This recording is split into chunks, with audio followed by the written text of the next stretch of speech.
Hey guys, I've got a first world problem. And in order to show you what that problem is, I'll probably run you through a little bit of a tutorial here.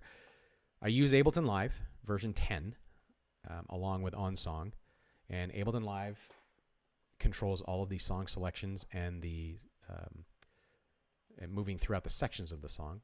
You can see here, this is my template for Ableton Live for our Sunday morning setup. And I have one track here called Song Select and one track called Song Reset in sections. Song Select transmits on network session 1 through channel 8, and Song Reset goes through network session 1, channel 9. These are arbitrary selections. The network session is not. I had to set that up in the audio MIDI setup. And the channel 8 and channel 9, those were arbitrary. I just chose them, just because. So basically what happens is that any MIDI notes that are fired off through here are transmitted to the iPad, and the iPad listens for those, and then OnSong will do whatever we've assigned OnSong to do based on that note. So what happens here is let's say we're going to do a new song, and not that this is a new song, but we'll use this as an example. Let's say we do Amazing Grace, and we're doing it at maybe 70 BPM, and it's in 4/4. So anytime I trigger this right here, it's going to fire off all of the clips on this line. Sometimes we put multiple lines in here, like for instance, this would be verse 1, and then this would be chorus, etc. For this particular example, we'll just stick with a single track or a single scene. So under Song Select, you can see that I have a MIDI effects rack. And this MIDI effects rack allows me to drop a bunch of chains in here. And each chain is a song. And each note has been assigned. So this chain, Great is Our God, only transmits on C-2. And Come Behold only transmits on C#-2, etc. So when we do a new song, what I do is I drop the MIDI effect here. Essentially, I right-click and I create a chain. So we've got this chain here, and we'll call it Amazing Grace. All right, this is simply for reference. And then I make sure in this chain selector here that I've got Show Names in MIDI Editor selected, and I'll show you why that's important in a second. So we have Amazing Grace here. The only place I could drag this up or down, but what happens is this becomes, and this is maybe the OCD in me, this becomes jumbled around, and it's easier for me to know what note I still have available by keeping these all in line. So I will squeeze this down to D6, and I put that on D6, and then my track is now set up to transmit for Amazing Grace only on D6. So in order to do that, I have to add a clip to the track. So let's double click and make a clip.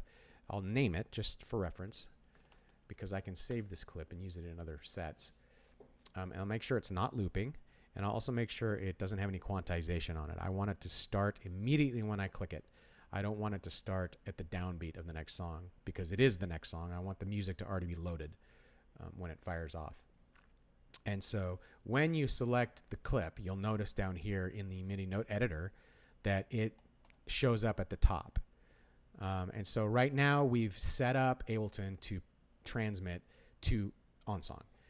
Now we need to set up OnSong to receive that. So what I want to do first here is add maybe a single note here, and just for the heck of it, we'll lengthen it to a little bit longer note just to make sure that it transmits. And you'll see that anytime I click on this note, it's sending on channel 8. And where it's sending to is the network session 1. Now right now the OnSong is not set up to receive, so I need to use the audio MIDI setup to connect to the network. So I'm going to connect. I'm doing that on another screen. So okay, now I've connected to the iPad, and we're pausing here for a second. Okay. So now you can see over here on the iPad, I'm going to fire up the little gear here, and then I'm going to go to Editors, and then I'm going to hit MIDI. And this is a list of all of the mappings for MIDI. So at the bottom of this list is where my next mapping is going to show up. And I want to make sure I click here. And now you'll see nothing happened on the iPad until you scroll up. So now there's a blank note D8 on channel 8. Okay, so we've just told OnSong to listen to that particular note on channel 8. And now what I need to do is I need to program this note to actually do something. So in OnSong, I'm going to go to the bottom and hit switch song, and then I'm going to switch the song. And it'd be surprised if I don't have Amazing Grace in here. There it is, Amazing Grace. So I hit Amazing Grace, and puts a checkbox next to it. A tap on done, tap on back, and I close. Now it won't receive any more MIDI and confuse itself. It's set for this song. When I click this button, Amazing Grace opens up, and that's exactly what I want to do. Then in the song reset, what I do is I go to the MIDI note selector here, and I've set up all of these items also is the same way. It's a MIDI effects rack, and I've created chains to do all of these things, and then I've programmed them into the MIDI editor in OnSong, and they're pretty static. They're permanent. And so from here, if I want to reset the song, so I make sure that the song goes to the top of the song at the beginning. We know that the song is selected on the first beat in this clip. So we'll go ahead and reset the song right about here. And then if we auto scroll, we could set that a little bit later. If we have the time set in OnSong, I don't usually do that. Oftentimes I'll actually select sections. So I would do intro 1, intro 2, verse 3, et cetera, et cetera. But for the most part, usually what I do is I just set the song reset so it pops to the top of the song, make sure it's all the way at the top, and then oftentimes I'll just reach up and scroll when I need to, because this is just an added, benefit. So here's what happens. Here's the problem I'm facing. In both OnSong and Ableton, as we add more and more songs, you can see that I've got this long list of songs that are assigned to these specific notes, but they're not in alphabetical order. And so I'm at a risk of duplicating, because sometimes it takes longer to flip through this entire list of songs than it does to just add what I need at the bottom. For the most part, I know that it's not there because I have no trigger for it yet. But this is a challenge. So if I were to take Amazing Grace and move it up to this position, just by dragging it, you're going to see that it still retains its setting.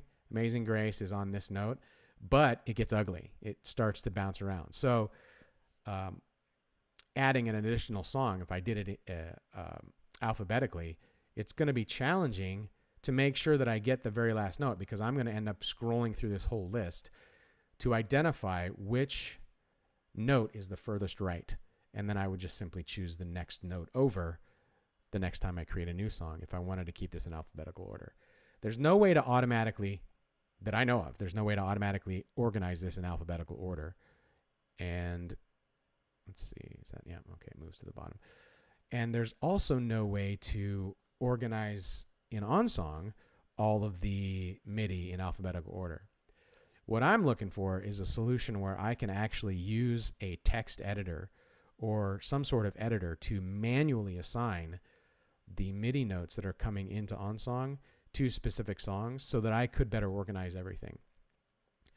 And so if you know of a way to do this, or if you can think of a workaround, I'd love to hear about it. But that's basically the big first world problem I'm facing. Another thing that I'm going to run into here is that when I run out of space here, I only have room for this many more songs on channel 8 on network session 1.